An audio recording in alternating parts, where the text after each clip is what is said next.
Assalamualaikum warahmatullahi wabarakatuh. Salam rahayu, rahayu, salam sejahtera banyak jiwa.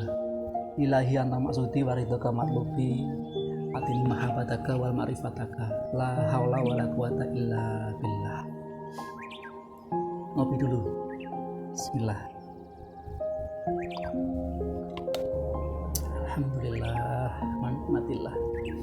Baik, seperti janji Kang Edi kemarin ya, kalau memang ada pertanyaan silakan di DM. Nanti insya Allah kalau ada waktu dan kesempatan, Kang Edi akan buatkan video untuk dijawab atau menjawab pertanyaan dari sahabat-sahabat Kang Edi dimanapun berada. Nah, untuk kali ini pertanyaannya seputar zikir. Nah, ya kalau ngomong zikir, Kang Edi sih dulu sudah learning by doing gitu ya. Jadi praktek zikir itu kurang lebih hampir ya 5-6 tahun, tahun 2000-an itu sampai 2007 gitu ya. Jadi ada sedikit banyak pengalaman yang mungkin bisa kita sharing tentang zikir. Zikir itu kan sendiri pada hakikatnya adalah mengingat atau eling gitu ya, mengingat atau eling. Nah, ila bizikrillah tatma'innul qulub, dengan berzikir menjadikan hati kita akan lebih bisa tenang. Nah, kembali ke pertanyaannya adalah saya ini orang awam, Gus, orang awam yang ingin sekali melakukan zikir.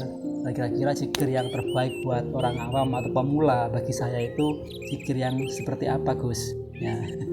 Jadi sebenarnya zikir itu ada beberapa level atau tingkatan, dan memang harus diajarkan oleh mursyid atau ada pembimbingnya. Sebenarnya harus ada pembimbingnya karena zikir itu ada beberapa tingkatan atau beberapa level gitu ya. Nah, idea sekitar sharing dan menyarankan yang mudah-mudahan nanti bisa bermanfaat ya. Yang penting adalah learning by doing-nya, praktiknya, tidak hanya sekedar sebuah teori atau sekedar perkataan saja. Nah, zikir itu sebenarnya kita udah melakukan zikir itu hampir tiap hari, mungkin ya hampir tiap hari. Kita sholat juga berzikir ya, kemudian kita kalau ikutin sebuah pengajian umum di musola kita ada acara tahlilan yasinan, itu juga sebuah kita sudah melakukan zikir ya. Nah, tapi zikir yang awal tahap pertama itu dinamakan zikir zahar atau zikir zahari. Zikirnya levelnya itu level masih memanggil dengan huruf, memanggil dengan perkataan, memanggil dengan suara. Itu namanya zikir zahari, zikir lisan ya. Biasanya kalimatnya itu la ilaha illallah ya. Kita itu sudah melakukan dari dulu, sebenarnya dari kecil pun juga sudah melakukan zikir ini ya. Level awal ini semua orang sudah melakukannya zikir ini yang juga dinamakan sebagai zikir syariat. Nah, saya pikir ini udah nggak ini ya, dalam artian itu udah tiap hari dilakukan ya, secara umum pun udah melakukannya. Saran Kang Edi lakukan zikir yang kedua, yaitu zikir sir atau zikir kolbu. Zikir sir atau zikir kolbu, yaitu dengan setelah kita tadi memanggil level awal, level syariat, level 1, level pertama, kita naik ke level 2. Jadi tidak lagi memanggil-manggil, kita dengan mengingat. Mengingatnya adalah dengan cara berzikir kolbu. Zikir lakukan dengan zikir batin atau zikir sir. Nah, zikir batin ini dengan menyebut ismu zat, menyebut nama Allah, mengingat, tidak lagi memanggil. Jadi mengingat berarti menyebutnya di dalam kolbu, di dalam hati. Letaknya adalah 2 jari di bawah puting susu sebelah kiri, detak jantung kita ya. Di ini nanti sebutkan atau lafazkan, kita menyebut secara batin, secara kolbu Allah, Allah, Allah. Kalau memang medianya menggunakan tasbih, silakan dihitung semaunya, seikhlasnya, tidak terbatas, silakan. Cuma jangan terlalu terfosir. Tetap ya, yang digunakan di sini adalah keikhlasan diri kita, keikhlasan hati kita untuk melakukannya.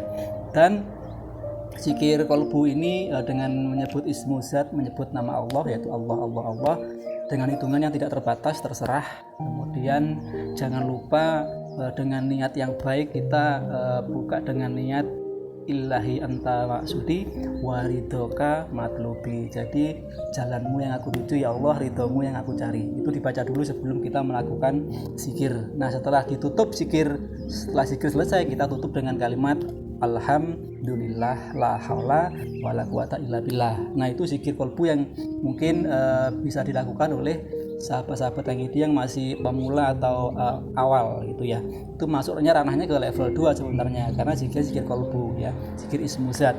Dan zikir yang awal tadi udah kita semua orang, anak-anak pun juga udah bisa melakukan zikir syariat tadi ya, zikir memanggil dengan kalimat la ilaha illallah itu. Jadi naik kedua, bagi yang mau belajar zikir awal atau zikir masih belajar tahap awal pemula ya, lakukan saran ini, lakukan zikir kolbu dengan meletakkan ismu zat, kalimat atau nama Allah di dalam kolbu kita. Sekali lagi jaraknya 2 jari di bawah puting susu sebelah kiri, itu kolbu, detak jantung kita. Nanti kalau udah terlatih, lama-lama terlatih, kita tidak akan lagi menggunakan tasbih, karena detak jantung kita akan otomatis berdetak. Detak jantung kita menyebut Allah. Allah itu mengalir ke seluruh badan kita, ke seluruh jaringan saraf-saraf kita, dari ujung rambut sampai ujung kaki kita. Detakan jantung menyebut asma Allah. Allah itu akan mengalir dalam seluruh aliran darah kita. Luar biasa ya. Itu baru level ke zikir kolbu loh ya, baru ismu zat. Nanti ada level berikutnya, tapi bagi pemula, bagi pemula, karena sahabat yang ada yang nanya zikir apa yang saya lakukan, karena saya masih pemula. Lakukan zikir kolbu. Dan saya lagi kuncinya tadi adalah ilahi anta maksudi waridoka matlubi. Jadi jalanmu yang kutuju ya Allah, ridhomu yang aku cari. Karena nanti akan ada efek-efek ruhaninya yang mungkin tidak pernah kita alami ya. Dan sekali lagi kalau memang lagi mau berjalan naik ke selanjutnya, ya cari seorang mursyid atau pembimbing yang layak, yang bisa dipertanggungjawabkan secara dunia dan akhirat ya. Jadi sekali lagi zikir kolbu itu akan lebih menentramkan hati kita, karena tujuan kita adalah ila bizikrillah tatmainnul qulub. Jadi tidak ada tujuan lain saat kita untuk berzikir. Jangan lagi meminta tentang karomah atau tentang supranatural. Sudah, ilahi anta maksudi waridhoka matlubi. Learning by doing, lakukan dengan ikhlas, tanpa ada paksaan, tanpa ada beban. Ini baru level 2, belum level selanjutnya. Ya Allah subhanallah, la quwwata illa billah. Yang mudah-mudahan ini bisa bermanfaat ya. Cuma saya lagi, kalau memang ada efek-efek atau ada rasa-rasa yang memang bisa dirasakan, yang tidak pernah dirasakan saat melakukan zikir kolbu itu, ayo sudah pahami aja, rasakan saja, nikmati dan syukuri saja, dan selanjutnya minta petunjuk kepada Allah. Karena zikir kolbu kalau istiqomah lakukan ya, mungkin ya cara melakukannya seikhlasnya saja, atau mungkin bisa setelah tahajud atau sebelum tahajud, terserah seikhlasnya, tidak ditekan, tidak di force ya. Kemudian hitungannya pun terserah, mau pakai tasbih. Kalau bisa pakai tasbih ya, hitung dulu kalau awal belajar. Nanti lama-lama setelah istiqomah sambil berjalannya waktu, detak jantung kita itu akan terasa detaknya otomatis nyebut Allah.